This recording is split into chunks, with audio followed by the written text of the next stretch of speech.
সালাম আলাইকুম সবাইকে। Welcome to passionate English. তো আজকে আমাদের টপিক হচ্ছে একটা খুবই গুরুত্বপূর্ণ একটা বিষয় নিয়ে আজকে আলোচনা। আজকে কোনো গ্রামাটিক্যাল কিছু বলা হবে না এখানে, তো কোনো গ্রামার পড়ানো হবে না এখানে। তো আমরা যেহেতু ইংলিশ, হ্যাঁ, তো আমাদের যেহেতু ইংলিশ নিয়ে আমাদের আসলে এত কিছু, তো আসলে ইংলিশ বলতে আমরা শুধু সেকেন্ড পেপারেই ধরে নেই বা সেকেন্ড পেপারে বুঝি। আসলে সেকেন্ড পেপারের পাশাপাশি আমাদের কিন্তু ফার্স্ট পেপার আছে, তো আমরা কখনো ফার্স্ট পেপারে এতটা প্রায়োরিটি দিই না। তো হ্যাঁ, সেকেন্ড পেপারে প্রায়োরিটি দেওয়ার কারণ আছে, কিন্তু ফার্স্ট পেপার আমাদের প্রায়োরিটি দেওয়া উচিত নাকি? ওকে, তো আজকের যে বিষয় সেটা হচ্ছে আমাদের সিলেবাস নিয়ে। তো দেখতে পারতেছি আমাদের board syllabus preview English second paper. তো বোর্ড সিলেবাস প্রিভিউ, তো জিনিসটা ক্ল্যারিফাই করতে চাচ্ছি আমরা একটু পরেই, তোমরা ক্ল্যারিফাই হবা আসলে সিলেবাস প্রিভিউ নিয়ে আসলে এখানে কি বলা হয়েছে। তো এটা হচ্ছে আমাদের সবচাইতে ইনিশিয়াল ব্যাপার স্যাপার, হ্যাঁ, ফান্ডামেন্টাল থিংস, যেটা হচ্ছে আমাদের সিলেবাসে কি আছে না আছে।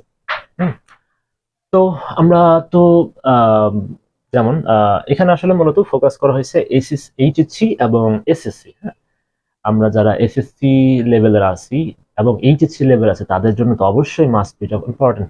এবং যারা আমরা 6, 7, 8-এ আছি, বর্তমানে 9-এ আছি বা 6, 7, 8-এ মূলত, তো তাদের জন্য এটা সমপর্যায়ে গুরুত্বপূর্ণ, বরঞ্চ তাদের জন্য সবচেয়ে বেশি অ্যাপ্রোপ্রিয়েট এই আমরা যে বিষয় নিয়ে আজকে আলোচনা করতেছি। কারণ আমরা মূলত সিলেবাস নিয়ে আসছি, আমরা আলোকপাত করতে যাচ্ছি। কারণ আসলে আমরা পড়াশোনা করি, আইটেম গুলা পড়ি, কিন্তু আসলে এটা একটা বোর্ড যে সিলেবাস দিচ্ছে আমাদের, হ্যাঁ, তাদের একটা পারপাস আছে। হ্যাঁ, তো পারপাসটা অবশ্যই আমাদের আজকে জানতে হবে। তো এটার উদ্দেশ্যটা কি আমাদের এগুলো শেখানোর। তো আমরা শুধু শিখি যে হ্যাঁ, আমরা যদি কেউ এসএসসি অ্যাসপিরেন্ট থাকি, আমরা শিখি যে হ্যাঁ এসএসসি পরীক্ষা দেওয়া লাগবে, তো ইংলিশ সেকেন্ড পেপার আমাদের প্লাস উঠাইতে হবে, তো সেই জন্য শিখি। আবার কেউ এসএসসি আছে তাদেরও সেম ক্যাটাগরি। আচ্ছা, তো আসলে আমাদের টার্গেট কিন্তু এ পর্যন্ত না। তো বোর্ডের যে আমাদের সিলেবাস, তাদের কিন্তু উদ্দেশ্য আমাদের শুধু বোর্ড যে আমরা পরীক্ষা দিই এটাতে প্লাস পাওয়ানো না। তো এটা নিয়ে আজকের আলোচনার বিষয়। ওকে, তো আমরা কিছু সেগমেন্টে ভাগ করছি। সেটা হচ্ছে এখানে আমরা দেখতে পারতেছি যে এসএসসি এন্ড এইচএসসি বোথ। তো আমরা খেয়াল করি যে এসএসসি এবং এসএসসি কিছু টপিক গুলো আছে গ্রামাটিক্যাল, যেটা দুটাতেই আছে। এসএসসি লেভেলও আছে, এইচএসসি লেভেলও আছে। ওকে, আর কিছু আছে হচ্ছে আমাদের শুধু এসএসসি তে আছে, শুধু এইচএসসি তে নাই। আবার কিছু আইটেম গুলো আছে এইচএসসি তে আছে কিন্তু এসএসসি তে নাই। তো সেগুলো নিয়ে আমাদের আলোচনা যে আসলে কি আছে না আছে। এবং আমরা শেষে এসে আমরা সামারাইজ করব যে এই যে আমাদের আইটেম গুলো আছে এগুলা শেখানোর মূল উদ্দেশ্য কি। শুধুই কি প্লাস, অথবা শুধুই কি অ্যাডমিশনের জন্য, নাকি অন্য কিছুর জন্য। তো এটাই হচ্ছে আমাদের মোটামুটি আজকের বিষয়, আমাদের সিলেবাস ক্লারিফাই করা এবং টার্গেট নেওয়া যে কি আছে না আছে। ওকে, তো আমরা বোথ সাইড দিয়ে স্টার্ট করতে চাচ্ছি যে আমাদের আসলে এসএসসি এবং এসএসসি লেভেলের কোন বিষয়গুলো আছে এখানে। তো আমরা দেখতে পাচ্ছি preposition, completing sentence, connectors, punctuation and capitalization and right form of verbs. Okay, খুবই গুরুত্বপূর্ণ একটা বিষয়, এটা নিয়ে আমরা ইনশাআল্লাহ অনেক কথা বলবো। এবং ফাইনালি চেঞ্জিং সেন্টেন্স। সো এই যে 6টা আইটেম, মূলত এখানে 6টা না, এর মধ্যে আরো বেশি কিছু আছে এখানে। তো এই 6টা আইটেম আমাদের এইচএসসি এবং এসএসসি বোথ দুইটাতেই আমাদের এখানে কমন বিষয়। তো আমরা একটু ক্লারিফাই করি এগুলো আসলে শেখার কারণ কি, বা আমরা এগুলো যে বললাম যে ফার্স্টেই বলে নিয়েছি যে আসলে আমাদের বোর্ড আমাদের কি শিখাইতে চাচ্ছে। তো প্রিপোজিশন যদি আমরা শিখি, তো আমাদের প্রিপোজিশন মানে হচ্ছে আমাদের আসলে প্রিপোজিশন কানেক্ট করে, বাক্যের বিভিন্ন অংশতে কানেক্ট করে, এবং পজিশন মানে কোথাও পূর্বে বসে কানেক্ট করে বাকি অংশটুকু। তো প্রিপোজিশন আমরা যদি শিখি, আমরা সঠিক ওয়েতে আমরা একটা বাক্যের অর্থ প্রকাশ করতে পারবো, সেটা হচ্ছে বলার ক্ষেত্রে হোক, সেটা লেখার ক্ষেত্রে। ওকে, সেকেন্ড যদি যে আমরা কমপ্লিটিং সেন্টেন্স, একটা অসম্পূর্ণ বাক্যকে আমরা সম্পূর্ণ করি, সেক্ষেত্রে আমাদের একটা রিটেন অংশের একটা স্কিলস বাড়ে, বা আমরা রিটেন অংশ এখানে আমাদের অনেকটা ডেভেলপড হয়। আমরা একটা আনকমপ্লিট সেন্টেন্স আমরা যখন কমপ্লিট করি, তো সেখানে আমাদের একটা বাক্য বানাইতে হয়। তো কিভাবে আমরা বাক্য বানাবো সেটা আমরা এখানে শিখি আর কি, মানে উদ্দেশ্য। ওকে, নেক্সট হচ্ছে কানেক্টরস, খুবই গুরুত্বপূর্ণ বিষয়। আমরা কানেক্টরস সংযুক্ত করি, আমরা একটা সেন্টেন্সকে আরেকটা সেন্টেন্সের সাথে সংযুক্ত করি, আমাদের লেখার স্কিলস বা লেখার মানটা এখানে আমাদের ইনরিচ হয়, ভেরি ইনরিচ হয়। কারণ কি, একটা সেন্টেন্সকে আমরা কানেক্টর ইউজ করে একটা বড় বাক্য তৈরি করতে পারি এবং সুন্দরভাবে উপস্থাপনা করতে পারি। Okay, again, so point to be noted. So preposition, completive sentence and connectors, সকল এই তিনটা বিষয় আমাদের হেল্প করতেছে, ডেভেলপ করতেছে কিসে, রিটেন অংশের জন্য বা আমাদের লেখার জন্য। সো আমরা বলতে পারি ফ্রি হ্যান্ড রাইটিং। ওকে, নেক্সট, পাঞ্চুয়েশন ক্যাপিটালাইজেশন এটা খুবই সিম্পল একটা বিষয় আমরা মনে করি। আসলে বাক্য যে আমরা লিখবো, প্রথম তিনটা বলতেছে কোথায় লিখবো আমরা, এই বাক্যগুলো যে আমরা লিখবো এটার কিন্তু আমাদের পাঞ্চুয়েশন বা ক্যাপিটালাইজেশন খুবই গুরুত্বপূর্ণ, বিশেষ করে লেখার ক্ষেত্রে।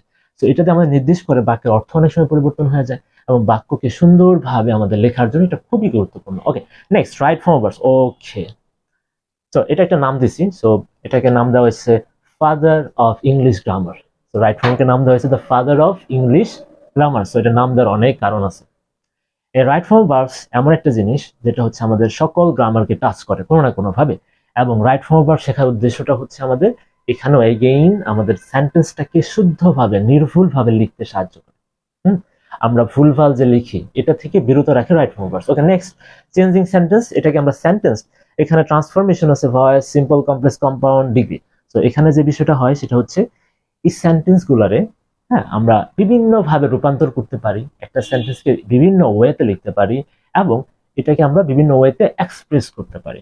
সো আমরা দেখতে পারতেছি 1 থেকে 6 পর্যন্ত সকলগুলাই লিটারেলি আমি যদি বলি সেটা হচ্ছে আমাদের রিটেন অংশে স্কিলস বাড়ায়, আমাদের ফ্রি হ্যান্ড রিটেন অনেকটা ডেভেলপ করে, এবং এটার আমাদের রিটেন অংশের জন্য খুবই গুরুত্বপূর্ণ। আমরা যেমন আমাদের রিটেন অংশ একটা সাইট আছে, সেটা হচ্ছে প্যারাগ্রাফ আছে, এসে আছে। আচ্ছা, আমরা যদি একটু হাই লেভেলে চিন্তা করি, যেমন আমাদের বিভিন্ন কম্পিটিশন মানে অ্যাডমিশন বা জব ইন্টারভিউ বা কম্পিটিটিভ এক্সামের জন্য আমাদের ফোকাস লিখতে হয়, বা কোনো একটা বিষয় থাকে সেটাকে ইংলিশে লিখতে হয়। হ্যাঁ, তো এক্ষেত্রে আমাদের অবশ্যই এদের হেল্প লাগবে। আমরা এদের হেল্প ছাড়া অবশ্যই লিখতে পারবো না, কোনোভাবেই না। যদি লিখতেও পারি সেটা মানসম্মত স্ট্যান্ডার্ড রাইটিংস হবে না। আচ্ছা, এই তো ছিল যে আমাদের এই 6টা বিষয়, বা এখানে আরো বেশি আছে। তো এটা হচ্ছে আমাদের এসএসসি এবং এইচএসসি লেভেলের বোথ সিলেবাসে আছে। তার মানে আমরা যদি এখন প্রিপজিশনটা ভালোভাবে শিখি, হ্যাঁ, তাহলে আমাদের এসএসসি লেভেলে যারা আছে তারা যদি আমরা শিখি, এইচএসসি লেভেলে কাজে লাগবে।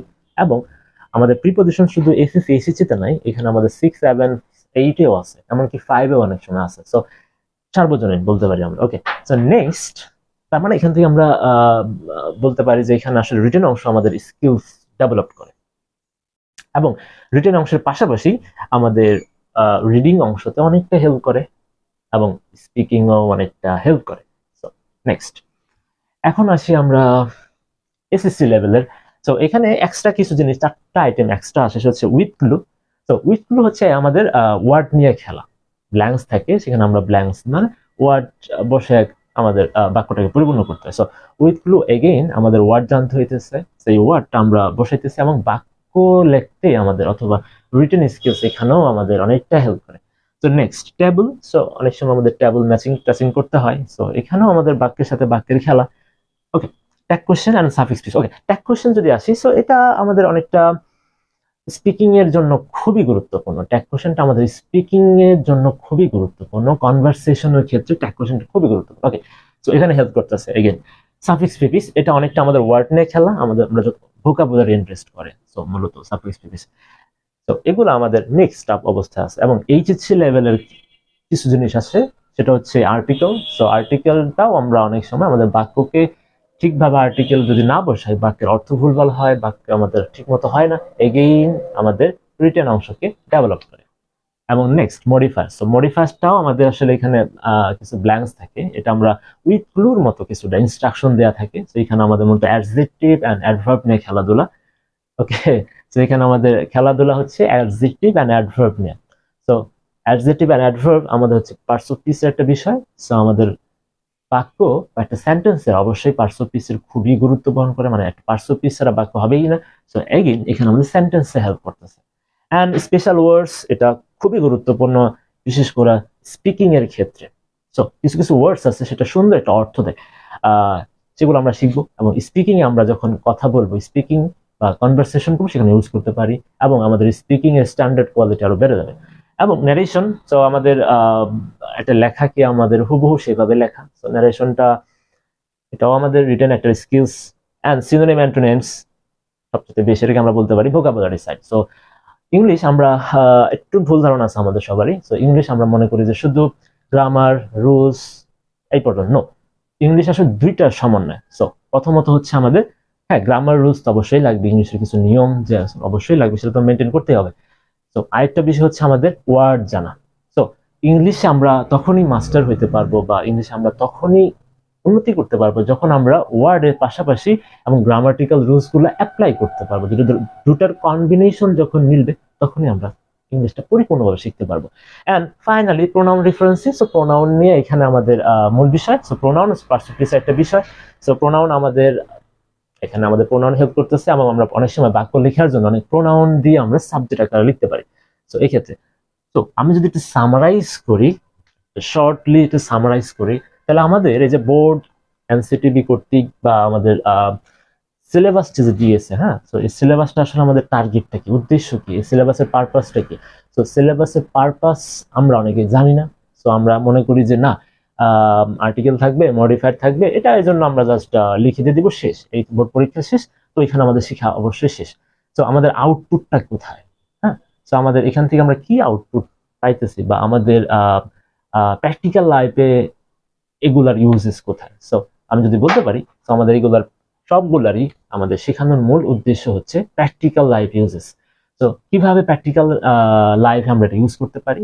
তো সর্বপ্রথম এগুলো আমরা ইউজ করতে পারি হচ্ছে আমাদের রিটেনটাকে আমরা ফ্রি হ্যান্ড রিটেনে আমাদের অনেকটা হেল্প করে। আর ফ্রি হ্যান্ড রিটেন কেন গুরুত্বপূর্ণ? আমরা যদি কোনো কিছু লিখতে যাই, যেমন আমরা বাংলাতে ইচ্ছা মতো লিখতে পারি, সো ফ্রি হ্যান্ড রাইটিং মানে ইংলিশে লেখা, তো আমরা লেখাটা আমরা এনরিচ করতে পারবো এবং লেখাটা আমরা সুন্দরভাবে নির্ভুলভাবে লিখতে পারবো। সেকেন্ডলি আমরা হচ্ছে আমাদের যেহেতু লেখা আমাদের অনেকটা ইজি হয়ে যায়, সেক্ষেত্রে আমাদের বলাটাও অনেকটা ইজি হয়ে যায়, শুধু প্র্যাকটিসের ব্যাপার। তো আমাদের স্পিকিংটাও আমাদের একটা হেল্প করে। অ্যান্ড ফাইনালি আমাদের রিডিং অংশে, তো আমরা লিখেও মানে আমরা যখন দেখবো একটা প্যাসেজ দেখবো অথবা আমাদের কোনো অংশ যদি আমরা দেখি ইংলিশে লেখা আছে, সেগুলো আমরা ইজিলি ধরতে পারবো এবং মিনিংটা দাঁড় করাইতে পারবো।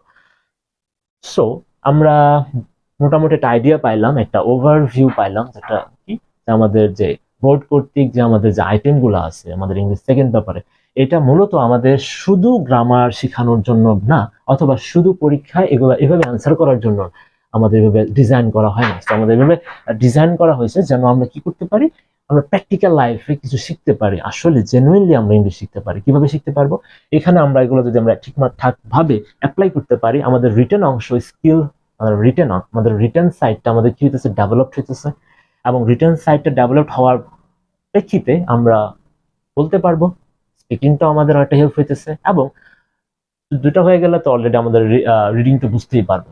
তো এটা ছিল আমাদের আসলে বোর্ড সিলেবাস কর্তৃক যে আমাদের গ্রামাটিক্যাল আইটেম আছে এগুলার পারপাস, উদ্দেশ্য। ওকে, তো এটা গেল আমাদের প্র্যাকটিক্যাল লাইফ। আরো পারপাস আছে, আমরা যদি একটু হায়ার লেভেলে যাই, যেমন আমরা যদি কম্পিটিটিভ এক্সামের দিকে যাই, সেটা অ্যাডমিশন হোক, তারপরে তোমার চাকরির পরীক্ষার ক্ষেত্রে হোক, সেটা হচ্ছে ব্যাংক, আমরা যদি একটু চাকরি রিলেটেড যাই, তো ব্যাংকের পরীক্ষা আছে। আমরা যদি আরেকটু হাই লেভেলে যাই, সেটা আমাদের বিসিএস আছে। এই ক্ষেত্রেও আমাদের অবশ্যই আমাদের কাজে লাগবে। সেখানে আমাদের লেখার কাহিনী আছে, ফোকাস লিখতে হয়, সেখানে আমাদের ট্রান্সলেশন আছে। তো এগুলার সমন্বয়ে আসলে আমরা যদি এখানে এখনই এগুলা যদি আমরা ভালোভাবে শিখতে পারি, ওখানে ওখানে আমাদের সহজ হয়ে যাবে। তো আশা করি তোমরা একটা আইডিয়া পাইছো, এবং আমাদের শিখতে আমাদের এখন ভালো লাগবে, এবং আমাদের শিখতে আমরা এখন ক্লিয়ার ভিউ আছে আমাদের সামনে যে আমরা কেন শিখবো। এখন আমাদের শিখতেও মজা লাগবে ইনশাল্লাহ। আমাদের নেক্সট ইংলিশ ফার্স্ট পেপার নিয়ে আসতে পারে, অথবা আমাদের ফান্ডামেন্টাল অফ গ্রামার, বেসিক্স, আমাদের গ্রামার শুরু করার জন্য, এই আইটেমগুলো শুরু করার জন্য আমাদের কি কি মৌলিক বিষয়গুলো জানতে হবে, সেগুলো নিয়ে আমাদের নেক্সট ক্লাস আসতে পারে, আসার সম্ভাবনা সত্যি বেশি। সো আজ এই পর্যন্তই। তোমরা মোটামুটি একটা আইডিয়া পাইলে, এবং তোমরা একটু চিন্তা করবা যে একটু চিন্তা করো, নিজেরা চিন্তা করবা যে আসলেই কি আমাদের এইভাবে আমরা কি চিন্তা করছি কিনা কখনো, বা এটার পারপাসটা কি আসলে এরকম, বা মিলে কিনা তোমাদের সাথে। তো আজকে এই পর্যন্তই। আর সবাই আমাদের সাথেই থাকো। ইংলিশ খুবই সহজ, ভয়ের কিছু নাই, এবং ইংলিশটা যদি গুছিয়ে পড়তে পারো, ইংলিশটা অনেক মজার সাবজেক্ট। তো আমরা যেটা বলি যে আমাদের প্যাশনেট ইংলিশের একটা মোটো হচ্ছে লেটস ফল অন ইংলিশ, চলো ইংলিশের উপরে পড়ে যাই। তো এটা দ্বারা বোঝাতে চলো আমরা ইংলিশ নিয়ে মজা করে পড়ি। ওকে, তো আজ এই পর্যন্তই। সবাই ভালো থেকো, আল্লাহ হাফেজ।